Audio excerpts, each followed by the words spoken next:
नमस्कार, बहुत स्वागत आप सभी का। आप देख रहे हैं आपका प्रोग्राम कहानी कुर्सी की। मैं हूं सौरभ, आपके साथ तीनों मेहमानों के साथ हम मौजूद हैं। हर्षवर्धन त्रिपाठी जी, विजय त्रिवेदी जी, समीर चौगांवकर साहब, बहुत स्वागत सर आपका। और आज से तो पार्लियामेंट का आगाज हो गया, संसद का बजट सत्र आज से शुरू हो चुका है। इस संसद सत्र में क्या खास होगा, इसका एक इशारा आज प्रधानमंत्री ने अपने शुरुआती वक्तव्य में दे दिया। जब वो पार्लियामेंट के बाहर मीडिया को संबोधित करते हैं, उन्होंने कहा बड़े ऐतिहासिक बिल इस सत्र के अंदर पारित होने जा रहे हैं। और आज प्रधानमंत्री ने कई अहम बातें कही। हम आज कहानी कुर्सी की शुरुआत उसी से करेंगे, क्योंकि जो उन्होंने कहा है इसका मतलब इस सत्र में कुछ विशेष होने वाला है। हम ऐसा क्यों कह रहे हैं, उनकी बात आप सुनेंगे तो आप भी समझ पाएंगे। दूसरा, उन्होंने यह भी कहा कि ये 10 साल में मैं पहली बार कोई बजट का सत्र, कोई पार्लियामेंट का सत्र ऐसा देख रहा हूं जहां विदेश से कोई चिंगारी नहीं सुलगी, जहां विदेश से कोई शरारत नहीं की गई। और उन चिंगारियों को हवा देने वाले हमारे यहां बहुत से लोग बैठे हैं, यह भी प्रधानमंत्री नरेंद्र मोदी ने कहा। तो जब वो ऐसा कहते हैं तो ये तथ्यों से परे नहीं है। आप अगर देखें, मेरे पास तो एक पूरी लिस्ट है।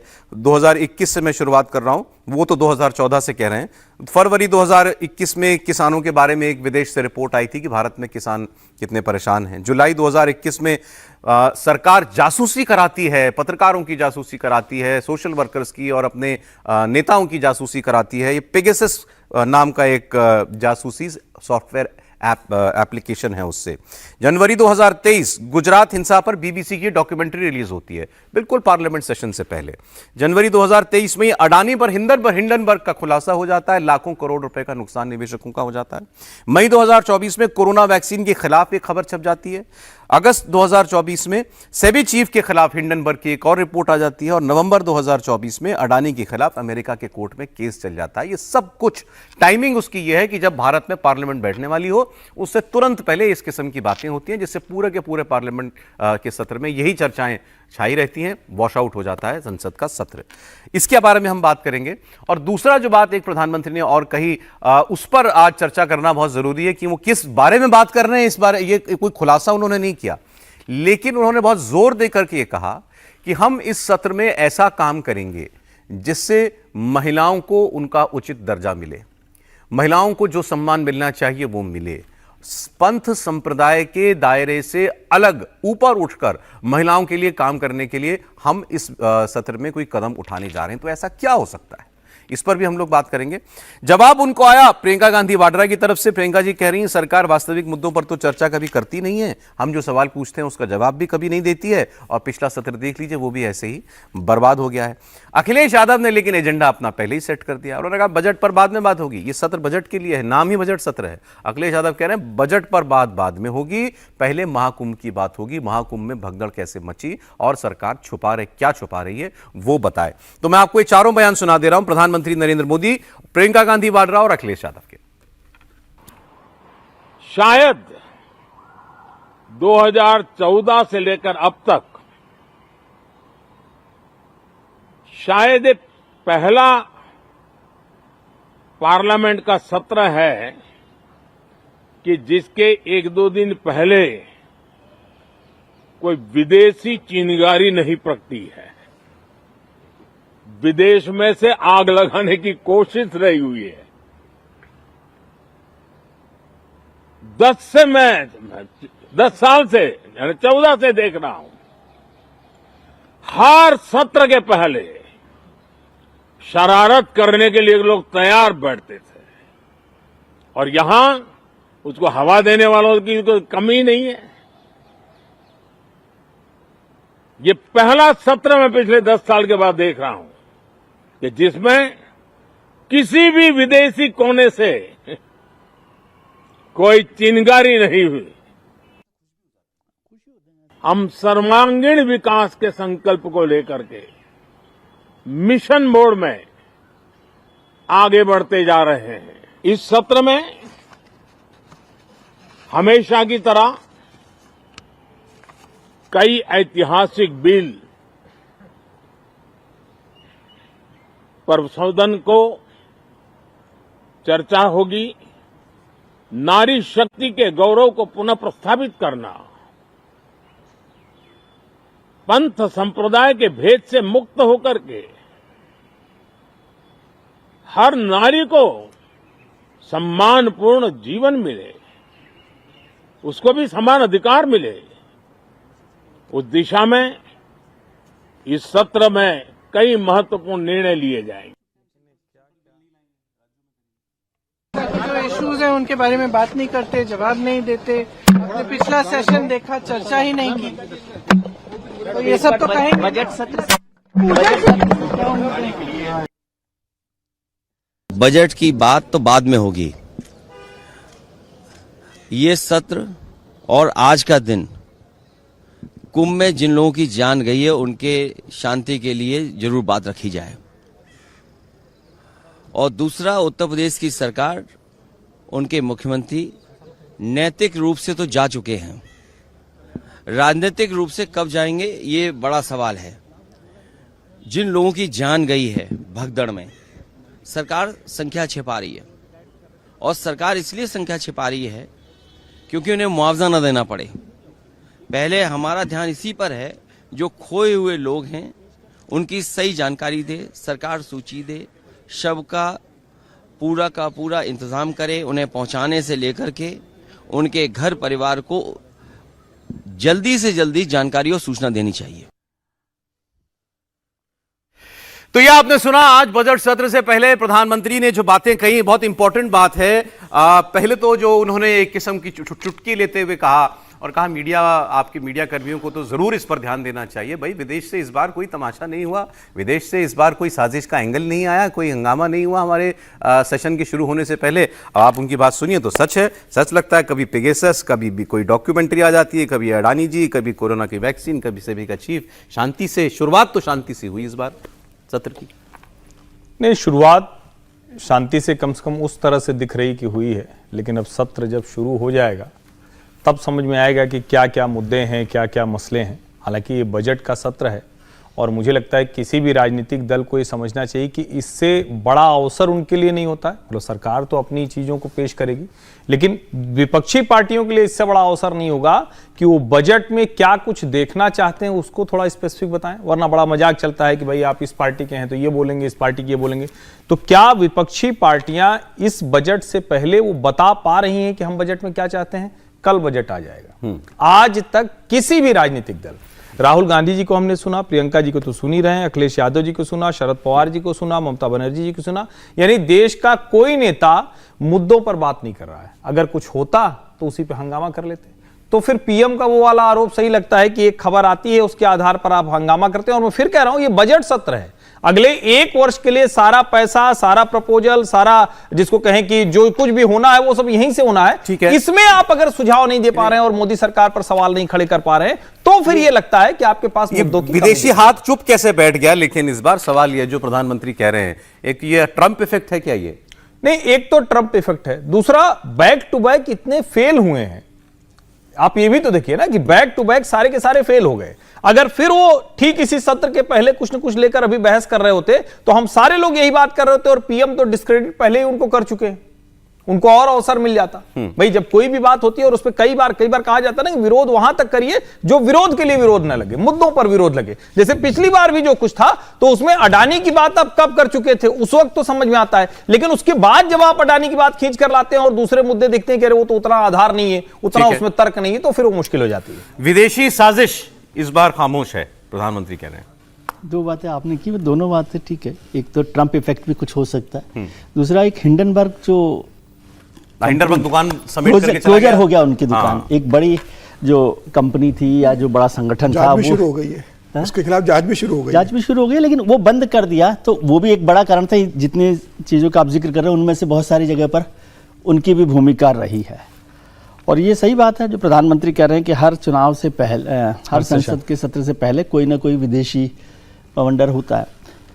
लेकिन यदि आप संसद के सत्र कभी भी देखें, पिछले 25 साल के देख लें, तो संसद का सत्र होता है, उससे पहले विदेशी हो या ना हो, लेकिन कोई ना कोई बड़ा हंगामा होता है। वो बोफोर्स से लेकर आज तक आप देख लें। दूसरी बात जितने घटनाओं का जिक्र हमने किया है वो सब सही बात है कि संसद के सत्र से पहले हुई, लेकिन एक सच ये भी है कि इनमें से कोई भी चीज़ क्लोजर नहीं हुई है। ये भी ध्यान रखिए, किसी चीज़ को एफआर कर दिया हो कि भाई ये नहीं हुआ, ऐसा कोई भी मामला नहीं है। नहीं, जैसे मैं कहता हूं किसानों का मामला हुआ, हाँ, किसानों को क्या हुआ? किसान में आंदोलन चल रहा था, तो अब भी आंदोलन पर बैठे हैं किसान। ठीक है, एक बात पेगासस का मामला आया, पेगासस में सरकार कमेटी बना दी, तो खत्म नहीं हुआ ना। ठीक है, बीबीसी की डॉक्यूमेंट्री आई थी, बीबीसी की डॉक्यूमेंट्री में क्या खत्म होना, वो तो मतलब अलग है, वो तो विवाद उठा था। हिंडनबर्ग की हमने बात करी ली। हाँ, ये सेबी चीफ वाला मामला भी फिलहाल चल रहा है, आप कैसे? एक भी मामला नहीं है, आप गिन लीजिए सारे के सारे, मुझे याद है कि जिसपे क्लोजर हुआ हो। तो दोनों बातें ठीक है, आपने उठाए, विदेश से उठे, द्वेष से उठे, वो सब भी है। खैर, अब संसद का सत्र शुरू हुआ, आज राष्ट्रपति जी ने अपना अभिभाषण दिया है, उसमें सारी बात जिक्र किया है।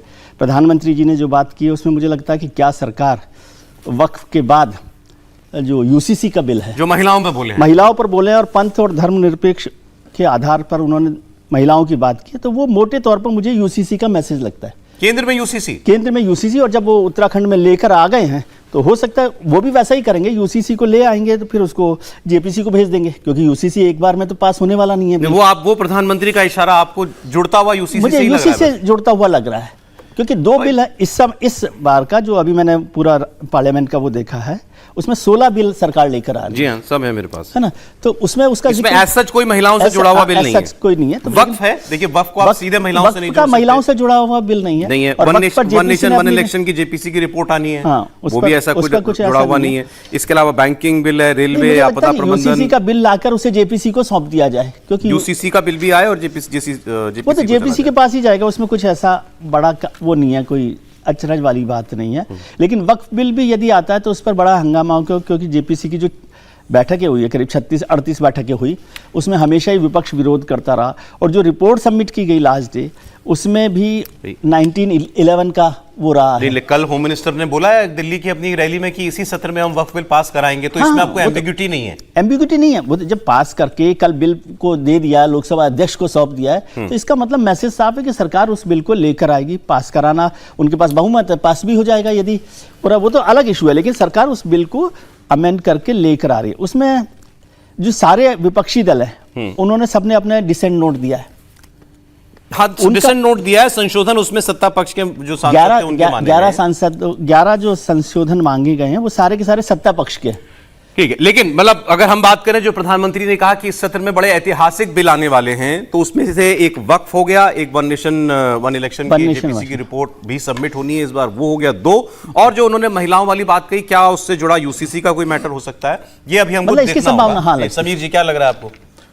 देखिए, बजट सत्र सरकार के पास बहुत समय, 2 पार्ट में बजट सत्र होने वाला है। जैसे आज 31 जनवरी से शुरू हो रहा है, तो 13 फरवरी तक का एक पहला पार्ट है इसका, और उसके बाद 10 मार्च को ये शुरू होगा और फिर 8 अप्रैल तक ये चलने वाला है।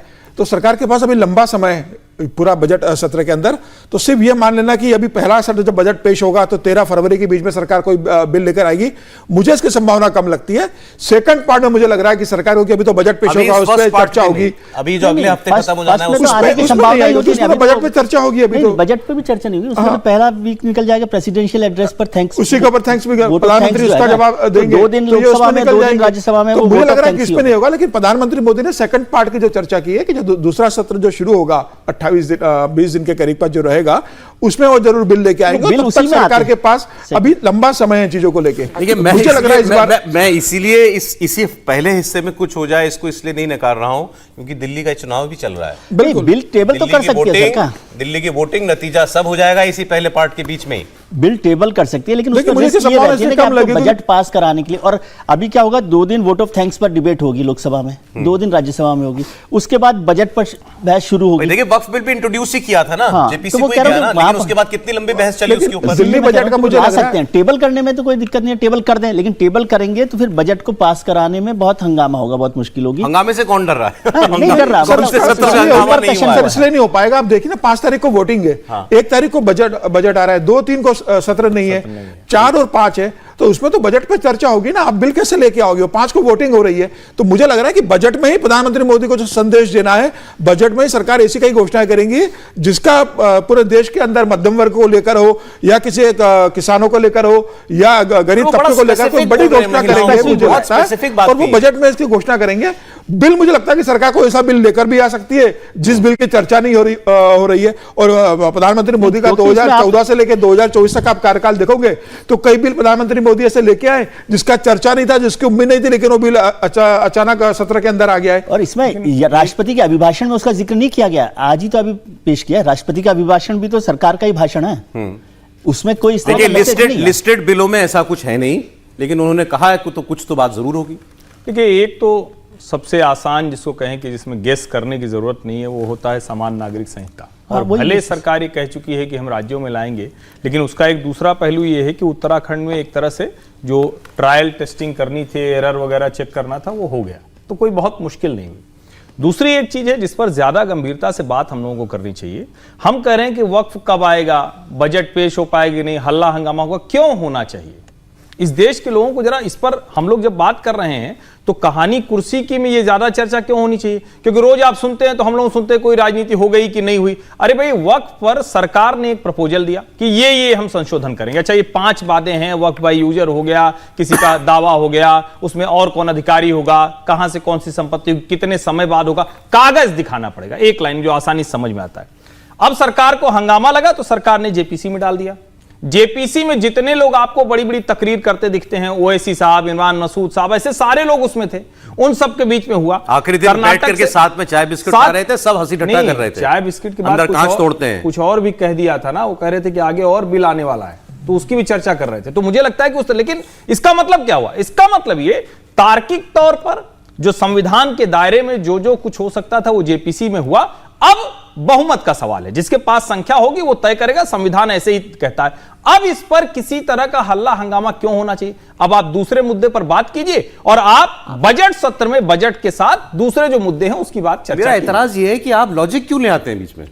नहीं, ये लॉजिकल बात क्यों करने लगते हैं? मैं ऐतराज नहीं कर रहा हूं, मैं ऐतराज नहीं कर रहा हूं, मैं तो इसलिए कह रहा हूं कि हंगामा नहीं होना चाहिए। ना, हंगामा होना चाहिए, सब जानते हैं। हंगामा तो डेमोक्रेसी का पार्ट है, मैं उसको कभी खारिज नहीं करता हूं, हंगामा तो होना चाहिए भैया। और मैं तो उन लोगों में हूं जो कहता है कि थोड़ी बहुत अराजकता समाज को सभ्य बनाती है, थोड़ी बहुत अराजकता, अरविंद जी जैसी नहीं, मतलब ऐसी अराजकता नहीं, थोड़ी बहुत अराजकता सब। लेकिन मेरा मानना है कि बजट सत्र है, मैं फिर कह रहा हूं, देश का भाग्य तय होने जा रहा है 1 साल के लिए। भाई, हम इतनी बड़ी इकोनॉमी है हमारी, जो रोज हम कहते हैं रोजगार महंगाई पर बात नहीं होती, खेती पर बात नहीं होती, वो सब इसी में तो बात हो, मुंह से बात करने से थोड़ी ना कुछ हो। अच्छा, पहले मैं प्रधानमंत्री ने जो महिलाओं को लेकर के कहा कि कोई ऐतिहासिक कदम उठाएंगे, आप भी कह रहे हैं इट मे बी यूसीसी, मतलब हो सकता है यूसीसी, आप भी ऐसे ही मान रहे हैं? मैं जो प्रधानमंत्री जी की बात है उसको एक मैसेज के तौर पे देख रहा हूं, मुझे नहीं पता कि सरकार का, लेकिन उसमें एक ही बात लगी कि राष्ट्रपति के अभिभाषण में सरकार ने इस बात का जिक्र नहीं किया और प्रधानमंत्री जी ने खुद ने किया, क्योंकि राष्ट्रपति का अभिभाषण और प्रधानमंत्री के भाषण में कोई फर्क नहीं होता, ये समझना चाहिए। सरकार कितने बड़े लेकिन कितने सारे बिल एक साथ लेकर आए। आर्टिकल 370 का बिल आया था, सरकार ने उसको चर्चा थोड़ी की थी कि वो लेके आएंगे, वो अचानक बिल सरकार लेकर आ गई थी।